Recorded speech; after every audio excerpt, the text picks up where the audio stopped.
Hi, I'm Nicole Link. I am a speech therapist who has worked in the medical setting for 15 plus years. My passion is working with those with communication disorders and making sure that their voice is heard.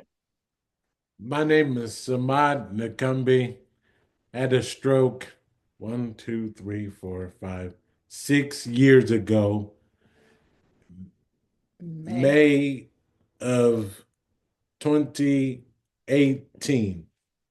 I am Taylor Nakumbi. I'm Samad's wife and caretaker.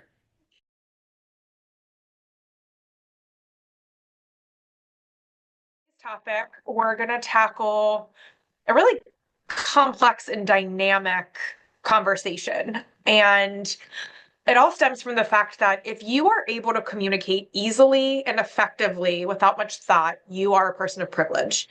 And oftentimes, especially as a speech therapist in a hospital setting, we really work on people getting their words back, you communicate important things. Yet we kind of forget what happens when someone leaves the hospital and the real life situations that they're put into, and how oftentimes not being able to communicate effectively, having aphasia, can put you in really tricky situations because most people in our community do not know what aphasia is. That's something we talk about a lot in our conversations.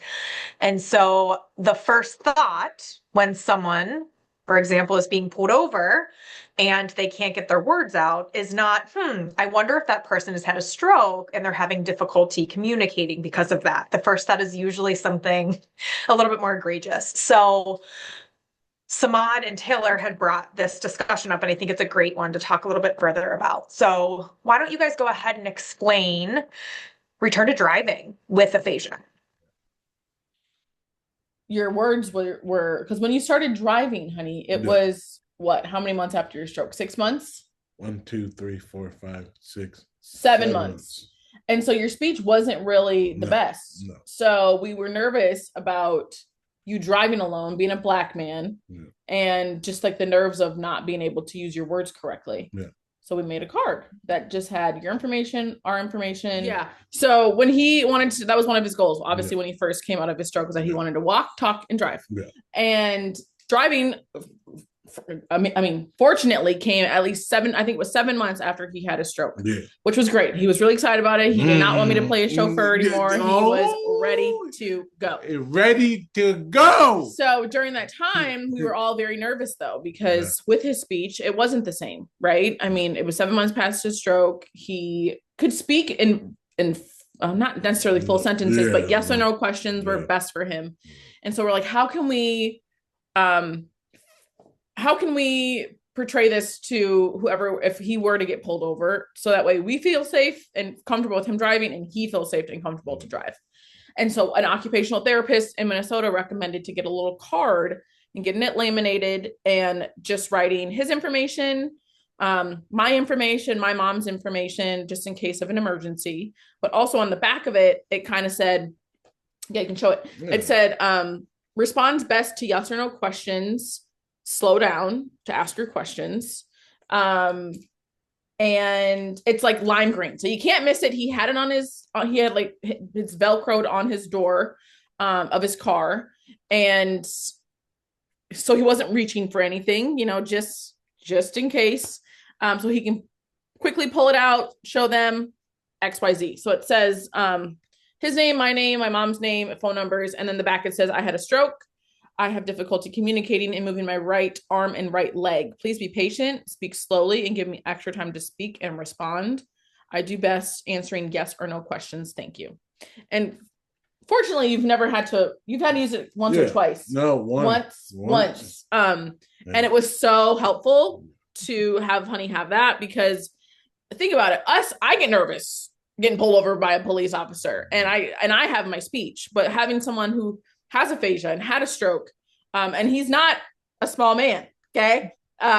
Getting pulled over by a police officer, it's scary and nerve-wracking, because he knows what they're saying, but the nerves of just getting pulled over and not having your speech the way you once did, and it's nerve-wracking. So this made it very, very easy for him to feel comfortable, for him to feel confident, and at ease if you were to get pulled over. So we suggest doing this, getting it laminated. He obviously did it on a bright lime green, so you can't miss it. Velcro it onto your door or your dashboard so you don't have to move. And it was really helpful. There's also another one that it just says communication tips on one side that says ask yes or no questions, and this is more bullet points. Slow down, give me more time to communicate, do not shout, it does not help. Clarify information, use gestures, props, writing, or drawing to help. And then on the other side, it says, I have aphasia due to a stroke. Aphasia is a loss of language.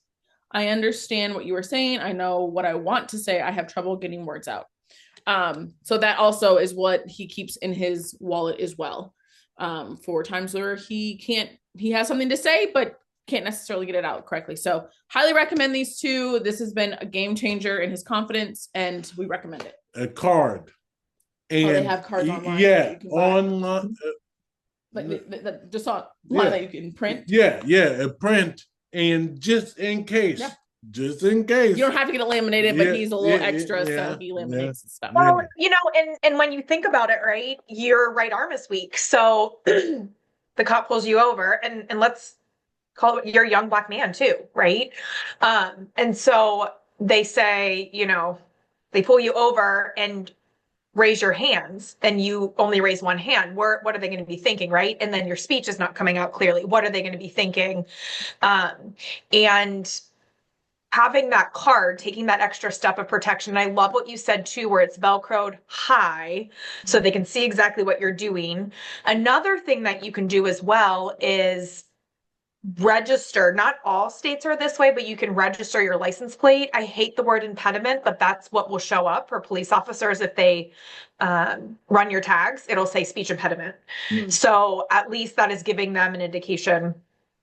The other thing that you can do that I have heard is that you can call your local law enforcement community and you can explain the situation and say, especially if you're only driving local, you're just starting to get back to driving, and say, hey, listen, I've had a stroke, or your support team can do this, and I'm going to be driving in these areas. I'm really nervous because of these reasons. So I'm going to let you know what my car is. Is there anything I need to be doing? Really have that transparent conversation, because education has the potential for power. And I don't think anyone's doing it purposefully. It's a lot of times a lack of education or misinformation or mislabeling. So taking these steps. Also, if you know somebody in law enforcement, talk to them about these type of topics if you're hearing us, because that can spread too. And we've talked about, how do we get this information in the hands of more people? And that's why we're doing this. So yay. We hope that was helpful. Hope you guys take that into consideration and do it. It truly is a game changer and will make you feel confident and safe out in the world after aphasia or after a stroke. Yeah. Any brain injury. Yeah. Yeah.